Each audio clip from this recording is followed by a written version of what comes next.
नमस्कार। नॉलेज से नॉलेज में एक बार आप लोग को फिर से स्वागत करता हूं। तो दोस्तों, आज मैं आप लोग को पाचन तंत्र बताऊंगा। जो शेष हम लोग का पाचन तंत्र पढ़ने का था, वो जो बचा था वो हम लोग आज पढ़ेंगे। तो दोस्तों, पिछले क्लास में हम लोग पढ़े थे पाचन तंत्र का मुख गुहा से अमाशय तक हम लोग पढ़े थे कि हम लोग का पाचन तंत्र होता क्या है, कैसे हम लोग को मुख में भोजन पचता है। ठीक कि जो हम लोग पढ़े थे उसको हम लोग पहले रिपीट कर लें कि क्या था, फिर इसके बाद हम लोग ये छोटी आंत और बड़ी आंत पढ़ेंगे। तो दोस्तों, सबसे पहले पाचन तंत्र हम आप लोग को बोले थे कि तंत्र क्या होता है। सिस्टम जिसे बोलते हैं, सिस्टम मतलब प्रणाली होता है या तंत्र होता है, बात एक ही है। तो दोस्तों, तंत्र उसे बोलते हैं कई अंग मिलकर किसी एक कार्य को पूरा करते हैं, तो वह क्या होता है, तंत्र होता है। तो देखिए, हमारा कई अंग मिलकर हमारे पाचन क्रिया को पूरा करते हैं, तो वो हमारा पाचन तंत्र हो गया। फिर इसके बाद दोस्तों, पाचन तंत्र क्या होता है।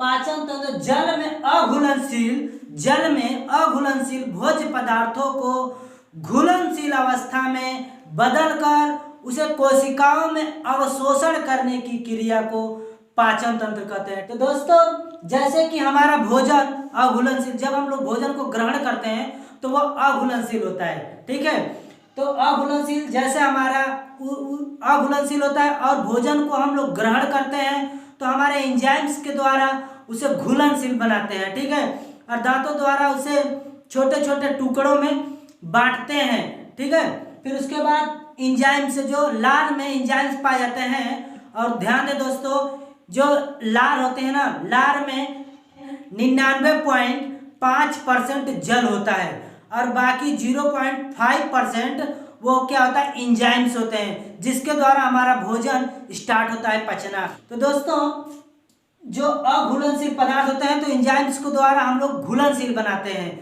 तो वो हमारा भोजन घुलनशील बनकर कोशिकाओं में अवशोषण होने लगता है। जो स्मॉल इंटेंसिटी और लार्ज इंटेंसिटी में, छोटी आंत और बड़ी आंत में हमारा भोजन अवशोषण होता है। ठीक है दोस्तों, तो आज हम लोग वो पढ़ेंगे, हमारा भोजन कैसे अवशोषण होता है। सबसे पहले क्या करते हैं, हम लोग भोजन को मुख गुहा में रखते हैं। मुख गुहा में रखकर उसे दांतों द्वारा चबाया जाता है, छोटे छोटे महीन किया जाता है, जिससे कि हमारा भोजन क्या होता है कि बारीक होता है, और उसमें एंजाइम्स के द्वारा जो हम लोग का भोजन का लुगदी बनता है। ठीक है, और ग्रास नाल के थ्रू ये अमाशय में आता है, तो पाचन हम लोग का स्टार्ट होता है। ठीक है दोस्तों, तो हम लोग क्या करते हैं, भोजन को इसमें मुख गुहा में, गुहा क्या होता है दोस्तों, गुहा मतलब खोखली स्थान होती है। ठीक है, गुहा मतलब क्या होता है, खोखली स्थान। और इसमें हम लोग के मुख गुहा में 3 प्रकार के लार ग्रंथियां पाई जाती हैं, जिसे सलाइवा बोलते, सलाइवा ग्लैंड्स पाए जाते हैं। ठीक है दोस्तों, फिर इस तीनों लार ग्रंथियों में से 3 प्रकार के एंजाइम्स निकलते हैं दोस्तों, और एंजाइम से निकलते हैं। और दोस्तों, हमारा कार्बोहाइड्रेट मुख गुहा से ही स्टार्ट हो जाता है पचना। ठीक है दोस्तों, और दोस्तों कार्बोहाइड्रेट जैसे कि मतलब चावल में पाया जाता है और कुछ मात्रा रोटी में पाई जाती है। मतलब भोज्य पदार्थों में हमारा कार्बोहाइड्रेट जिसे बोलते हैं शर्करा मंड, मतलब मल्टोज, जो मीठा लगता है। ठीक है, वो हमारा कार्बोहाइड्रेट होता है, और मुख गुहा से ही स्टार्ट हो जाता है पचना, जिसमें 30% कार्बोहाइड्रेट हमारे मुख गुहा में ही पच जाते हैं। ठीक है दोस्तों, बाकी 70% हमारे अमाशय और छोटी आंत बड़ी आंत में पचते हैं। ठीक है, फिर इसके बाद, और इसमें टाइलिन क्या करता है, कार्बोहाइड्रेट को पचाता है, जो है स्टार्च जो होता है उसको मल्टोज में कन्वर्ट कर देता है। टाइलिन का काम ये है। और एक लाल ग्रंथि पाई जाता है लाइसोजाइम। दोस्तों, लाइसोजाइम जो हमारे भोजन में उपलब्ध हानिकारक जीवाणु या बैक्टीरिया, उसको क्या करता है, डिस्ट्रॉयड करता है, मतलब नष्ट करता है लाइसोजाइम। तीसरा हमारा एंजाइम्स होता है श्लेष्म, जिसे इंग्लिश में म्यूकस बोलते हैं। ये क्या करता है, भोजन को भोजन चिपचिपा बनता है और लुगदी बनता है, जिससे हमारा ग्रास नाल में आसानी से भोजन क्रमानुकुंचन गति से अमाशय में आकर मिल जाता है। ठीक है दोस्तों, तो देखिए, ये हमारा मुख गुहा हो गया, इसके ऊपर अब आता है ग्रास नाल। ठीक है दोस्तों, ग्रास नाल की लंबाई कितनी होती है? 25 सेंटीमीटर होती है। ठीक है दोस्तों, 25 सेंटीमीटर होता है। और ग्रास नाल में हमारा भोजन का पाचन नहीं होता है, इसमें भोजन का गति होती है, क्रमानुकुंचन गति होती है। ठीक है दोस्तों, तो हमारा भोजन क्रमानुकुंचन गति से अमाशय में आता है। तो दोस्तों अमाशय भी 3 खंडों में बटा होता है। ठीक है, अमाशय भी 3 खंडों में बटा होता है, जो एक होता है कार्डियक, एक होता है, दूसरा होता है फॉन्डिक, तीसरा होता है पाइलोरिक। 3 खंडों में बटा होता है। तो कार्डियक में क्या होता है कि इसमें ऑक्सीनेटिक कोशिकाएं पाई जाती हैं दोस्तों। कार्डियक हमारे जो अमाशय में कार्डियक जो खंड होता है उसमें ऑक्सीनेटिक कोशिकाएं पाई जाती हैं, जिससे हमारा हाइड्रोक्लोरिक एसिड HCl स्त्रावित होता रहता है, मतलब बहता रहता है। और जो हमारे भोजन को अम्लीय बनाता है, जिसका पीएच मान 0.9 से 1.5 होता है, बहुत भोजन अम्लीय हो जाता है। और जिसके अम्लीय हो जाता है, अम्लीय होने के बाद भोजन हमारा सड़ने से बचता है, और भोजन में उपलब्ध जो यहाँ मुख गुहा से बैक्टीरिया बच के आते हैं, मतलब जो चोरी छुपके से आ जाते हैं बच के, तो वह यहाँ पर HCl मतलब हाइड्रोक्लोरिक एसिड के कारण यह अमाशय कार्डियक में मारे जाते हैं। तो HCl के कारण हमारा भोजन और भी महीन हो जाता है, जो जूस बन जाते हैं, समझ लो। ठीक है, और ध्यान दें कि दोस्तों आप लोग समझ रहे होंगे कि सोच रहे होंगे कि यहाँ पर इतना एसिड है, मतलब हाइड्रोक्लोरिक एसिड है, और हमारे अमाशय में उपलब्ध है, फिर भी हमारे अमाशय की दीवारें डिस्ट्रॉयड क्यों नहीं होती, नष्ट क्यों नहीं हो जाती हैं, खराब क्यों नहीं हो जाती हैं? तो दोस्तों मैं ये बता रहा हूँ कि ज़्यादा अगर एसिडिटी हो जाता है तो अब उसमें से क्या होता है कि मतलब हम लोग को धुआं ढेका रहता है। ठीक है दोस्तों, और इसके लिए हम लोग क्या इनो पीते हैं, जो मिल्क ऑफ मैग्नीशिया बोलते हैं, मिल्क ऑफ मैग्नीस। तो जैसे इनो पीते हैं तो इससे हमारा MgOH, जिसे बोलते हैं मैग्नीशियम हाइड्रोक्साइड। ठीक है, ये हम लोग इनो के थ्रू पीते हैं, इनो में मतलब पीते हैं, तो हमारा जो अमाशय का परत होती है, दीवारें होती हैं, वो क्षारी होती हैं। ठीक है दोस्तों, और हम इसको पीते हैं, जैसे इनो मैग्नीशियम हाइड्रोक्साइड ये पीते हैं, तो वो हम लोग का जो भोजन होता है ना, वो क्या होता है, ये भी एक क्षारी बन जाता है। ठीक है, जिससे कि अब भोजन भी क्षारी और हमारा अमाशय का दीवार भी क्षारी, तो इससे हम लोग का क्या होता है कि अमाशय का दीवार खराब नहीं होती है। ठीक है दोस्तों, फिर इसके बाद हमारा दूसरा खंड आता है फांडिक। अमाशय की दूसरा खंड आती है फांडिक। इसमें दोस्तों रूजी नामक कांटेदार संरचनाएं पाई जाती हैं। ठीक है, और इसमें भोजन को, यह कांटेदार संरचना भोजन को 4 घंटे तक रोकती है। ठीक है, भोजन 4 घंटे तक रुका रहता है। और दोस्तों ध्यान दें कि इसमें हम लोग को जब भूख लगती है तो यह रूजी नामक कांटेदार संरचना हम लोग को बैठने पर, जैसे हम लोग को कहीं पर बैठते हैं तो हम लोग को पेट में चुभने लगता है, जिससे हम लोग को मालूम चलता है कि भूख लगी है। ठीक है, भूख लगी है।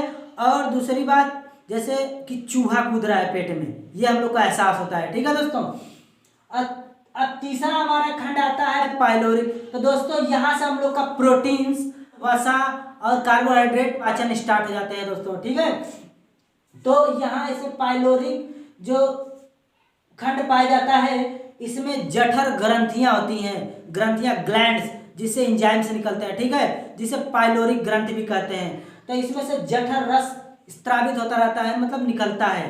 ठीक है, बहता है उन जठर ग्रंथियों से। ठीक है दोस्तों, फिर इन जठर रस जो निकलता है उसमें 2 प्रकार के एंजाइम्स पाए जाते हैं, एक होता है ट्रिप्सिन, एक होता है रेनिन, और होता है लाइपेज। ठीक है दोस्तों, तो ट्रिप्सिन क्या करता है, प्रोटीन को पॉलीपेप्टाइड्स में बदल देता है। ठीक है दोस्तों, फिर इसके बाद रेनिन क्या करता है, रेनिन एंजाइम्स वो क्या करता है कि दूध में उपलब्ध कैसीन की मात्रा को कैल्शियम पैरा कैसिनेट में बदल देता है, जो दही में हो जाती है, दही में कन्वर्ट हो जाती हैं। जैसे आप लोग को मैं बोला था पिछले वीडियो में, पिछले क्लास में बताया था कि जब बच्चे दूध पीते हैं तो वह कुछ समय बाद किसी वजह से वो पलटी करते हैं, मतलब वोमिटिंग करते हैं, उल्टी करते हैं, तो क्या होता है कि दूध वो दही में कन्वर्ट हो जाता है।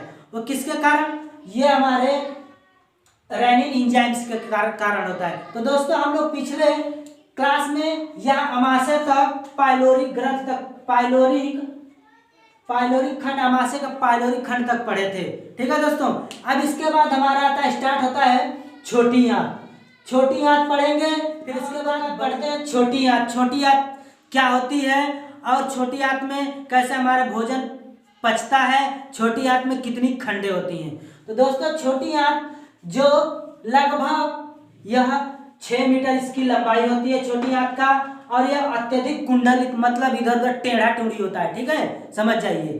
तो यह, और इसमें दोस्तों 3 भाग होते हैं। इसमें भी कितने भाग होते हैं? 3 भाग। एक होता है ड्यूडिनम, जिसे ग्रहणी हिंदी में बोलते हैं, या पक्वाशय। ड्यूडिनम इंग्लिश में बोलते हैं, ग्रहणी हिंदी में, या पक्वाशय ये भी हिंदी में बोला जाता है। ठीक है, इसका 2 नाम है हिंदी में। अब इसका ड्यूडिनम हो गया, फिर इसके बाद जेजुनम होता है जिसे बोलते हैं मध्यांतर। फिर इसके बाद हमारा आता है तीसरा खंड इलियम, जिसे शेषांतर बोलते हैं। ठीक है दोस्तों, अब देखिए हम ड्यूडिनम से स्टार्ट करते हैं। हमारे ड्यूडिनम में क्या होता है? ठीक है, तो देखिए ड्यूडिनम की लंबाई हम लोग का दोस्तों होती है 25 सेंटीमीटर। ठीक है, ड्यूडिनम जो छोटी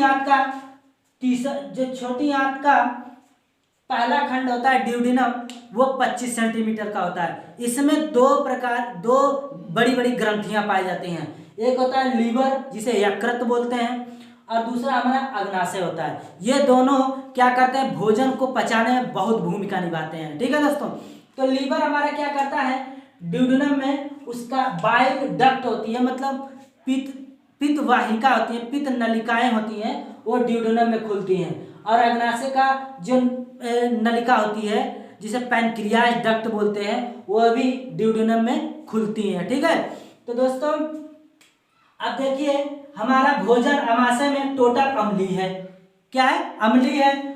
और इसमें, और हमारा छोटी आंत अम्लीय भोजन को पसंद नहीं करता है लेना। अमाशय से जब जूस जो पच जाता है भोजन, वह हमारे छोटी आंत में आता है, तो उसको हम लोग काइम बोलते हैं। क्या बोलते हैं? काइम। ठीक है दोस्तों, और देखिए दोस्तों हमारा लीवर जो होता है, यकृत, यह हमारे अमाशय से निकला हुआ भोजन जो अम्लीय होता है उसको क्षारीय बना देता है। ठीक है दोस्तों, क्षारीय बना देता है, और जिसका पीएच मान 7.7 होता है, उस भोजन का पीएच मान। ठीक है दोस्तों, सॉरी, हमारे लीवर का कार्य ये होता है कि पित्त का निर्माण करना, जिसे बाइल जूस, पित्त रस का निर्माण करना, जिसे बाइल जूस बोलते हैं इंग्लिश में। ठीक है, और वह पित्त का निर्माण करता है और पित्ताशय में स्टोर करता है। ये पित्ताशय दिख रहा है ना, ये पित्ताशय, मतलब पित्ताशय उसे थैली बोलते हैं। और हमारे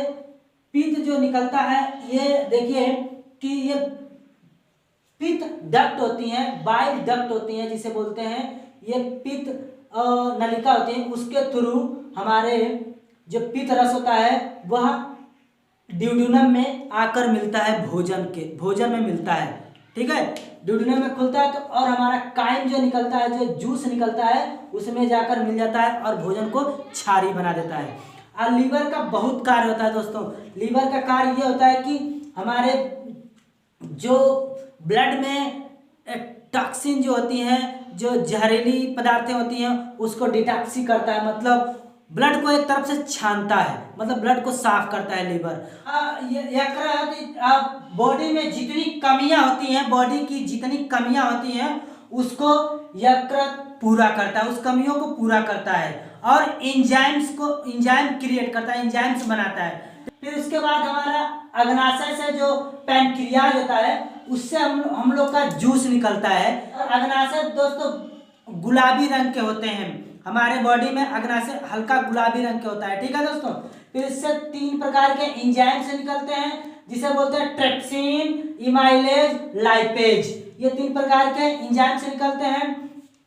और ट्रिप्सिन क्या करता है? हमारा अमाशय से जो भोजन आता है वो काइम कहते हैं, और काइम क्या करता है, ट्रिप्सिन काइमोप्रोटीन्स जो होते हैं, काइमोप्रोटीन्स मतलब उपलब्ध होता है काइम में, उसको पॉलीपेप्टाइड्स में बदल देता है। फिर इसके बाद इमाइलेज क्या करता है, जो एंजाइम्स निकलता है अग्नाशय से, वो मंड को मल्टोज में बदल देता है। मंड बोले तो स्टार्च को शर्करा में बदल देता है, मल्टोज में। फिर इसके बाद हमारा तीसरा एंजाइम से अग्नाशय से निकलता है, वो होता है लाइपेज, जो वसा का क्या करता है, ग्लिसरॉल में या वसी अम्ल में बदल देता है। ठीक है दोस्तों, तो इसके बाद हमारा छोटी आंत में, छोटी आंत के ड्यूडेनम में 2 प्रकार की ग्रंथियां पाई जाती हैं, उसके बारे में आप लोग को बता दिया हूं।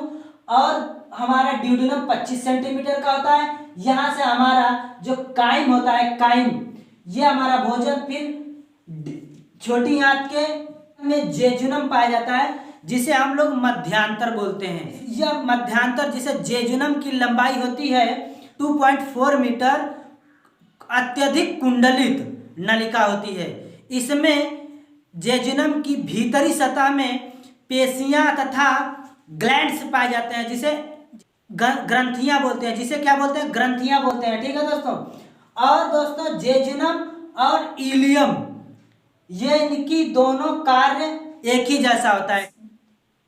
इसी प्रकार हमारा आता है इलियम, ठीक है, जिसे हम लोग हिंदी में शेषांतर बोलते हैं। इसकी लंबाई होती है दोस्तों 3.6 मीटर लंबी, ये भी एक कुंडलित नलिका होती है। ठीक, तो दोस्तों हमारे छोटी आंत के ड्यूडेनम को छोड़कर जेजुनम और इलियम में क्या होता है कि आंतरिक ग्रंथि पाई जाती है, जिसे इंग्लिश में इंटेस्टिनल ग्लैंड्स कहते हैं। ठीक है दोस्तों, तो इन ग्रंथियों से, इन ग्लैंड से हमारे 3 प्रकार के एंजाइम्स निकलते हैं छोटी आंत के जेजुनम और इलियम में। ठीक है दोस्तों, तो उसे इरेप्सिन एंजाइम्स कहते हैं, लाइपेज कहते हैं। कार्बोहाइड्रेट को पचाने के लिए कार्बोहाइड्रेट एंजाइम से निकलते हैं। तो देखिए दोस्तों, इरेप्सिन क्या करता है, जो हमारा अग्नाशय से काइमोप्रोटीन्स बदलकर पॉलीपेप्टाइड्स में हो जाता था, बदल जाता था, तो वो पॉलीपेप्टाइड्स हमारे इरिप्सिन के द्वारा छोटी आंत के जेजुनम और इलियम में आंतरिक ग्रंथि, जो इंटेस्टिनल ग्लैंड्स के द्वारा जो एंजाइम से निकलते हैं, वो इरेप्सिन क्या करता है, पॉलीपेप्टाइड्स को अमीनो अम्ल में बदल देता है। ठीक है दोस्तों, फिर इसके बाद दूसरा निकलता है एंजाइम्स लाइपेज। लाइपेज क्या करता है, वसा को वसी अम्ल में बदल देता है। ठीक है दोस्तों, फिर इसके बाद कार्बोहाइड्रेट्स एंजाइम्स निकलते हैं, कार्बोहाइड्रेट को पचाने के लिए कार्बोहाइड्रेट एंजाइम से निकलते हैं। देखिए मल्टेज होता है कि एक एंजाइम्स, सुक्रेज होता है कि एंजाइम्स, लैक्टोज होता है। तो मल्टेज क्या करता है, मल्टोज को पाचन करता है, और सुक्रेज क्या करता है, सुक्रोज को पाचन करता है, लैक्टेज क्या करता है, लैक्टोज को पाचन करता है। इन सब का पाचन करके मोनोसेक्राइड्स में बदल देता है। ठीक है दोस्तों, तो ये सब पाचन करके मोनोसेक्राइड्स में बदल जाते हैं। और इसके बाद हमारे छोटी आंत में ये हमारा टोटली पाचन हो जाती है। ठीक है दोस्तों, फिर इसके बाद हमारा जूस जो निकलता है, इन आंतों से हमारा आंतरिक रस बनता है, जिसे इंटेस्टिनल जूस बनते हैं। और जूस से क्या होता है कि श्वेत रुधिराणु बनते हैं, जिसे WBC बनते हैं। और WBC बनते हैं तो हमारे छोटी आंत के जेजुनम और इलियम में उपस्थित भीतरी सतह पर, हमारे जेजुनम और इलियम के भीतरी सतह के दीवारों पर फिंगर लाइक ब्लड स्ट्रीम होता है।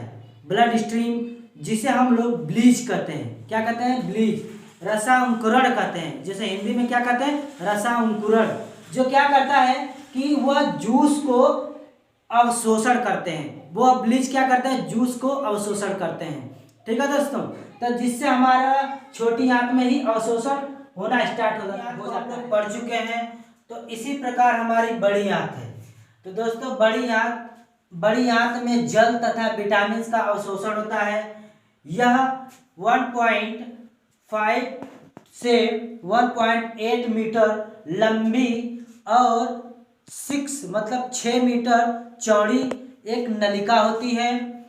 और दोस्तों इसमें भी बड़ी आंत में भी 3 भाग पाए जाते हैं।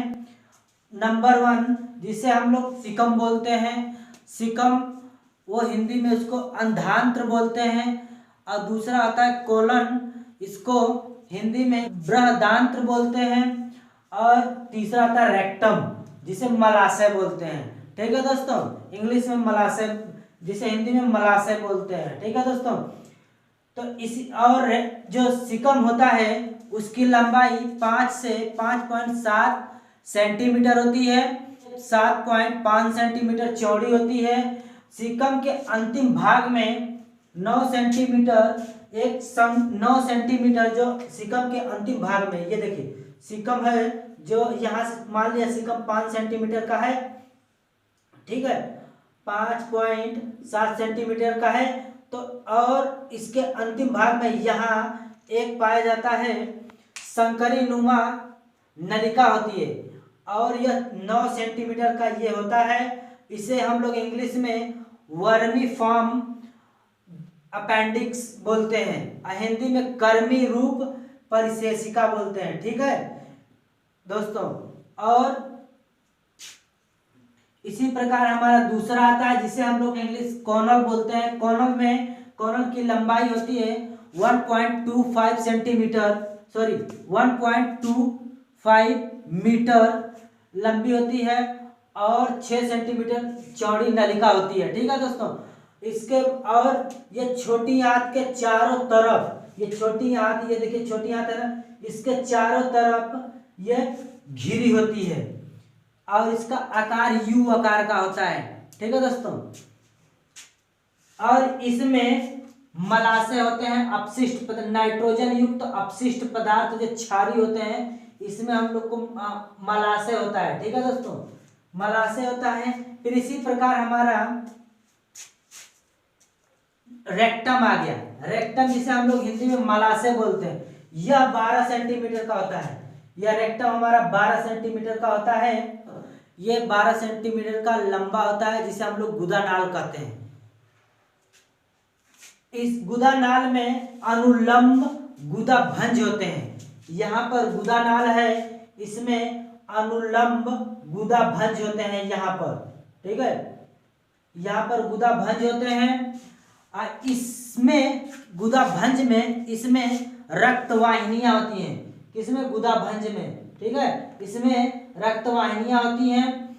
और देखिए दोस्तों, जैसे बवासीर हो जाता है, किसी को बवासीर हो जाता है ना, तो ये अनुलंब गुदाभंज ये जो होता है हम लोग का, इसको फूल जाने पे यानी सूजन आ जाता है तो वो बवासीर हो जाता है। ठीक है, और इसमें रक्तवाहिनियां होती हैं, इन रक्तवाहिनियों के फट जाने पर खूनी बवासीर हो जाता है। ठीक है दोस्तों, और इसके बाद मलाशय इसमें होता है। तो हम लोग का जब फिर इसके बाद यह गुदा आता है, गुदा जिसे अनस बोलते हैं, इंग्लिश में अनस बोलते हैं। इसके थ्रू अपशिष्ट पदार्थ बाहर निकल जाता है। ठीक है दोस्तों, नाइट्रोजन युक्त अपशिष्ट पदार्थ ये बाहर निकल जाता है। तो ये दोस्तों हम लोग का पाचन क्रिया था। तो आप लोग इसको स्क्रीनशॉट ले सकते हैं। तो दोस्तों उम्मीद करता हूँ आप लोग को अच्छी तरीक़ा से समझ में आ गया होगा। तो दोस्तों अगर आप लोग को समझ में आ गया हो तो प्लीज़ हमारे चैनल को सब्सक्राइब करना बिल्कुल ना भूलें, शेयर करें और दोस्त कमेंट करना भी ना भूलें। जय हिंद दोस्तों।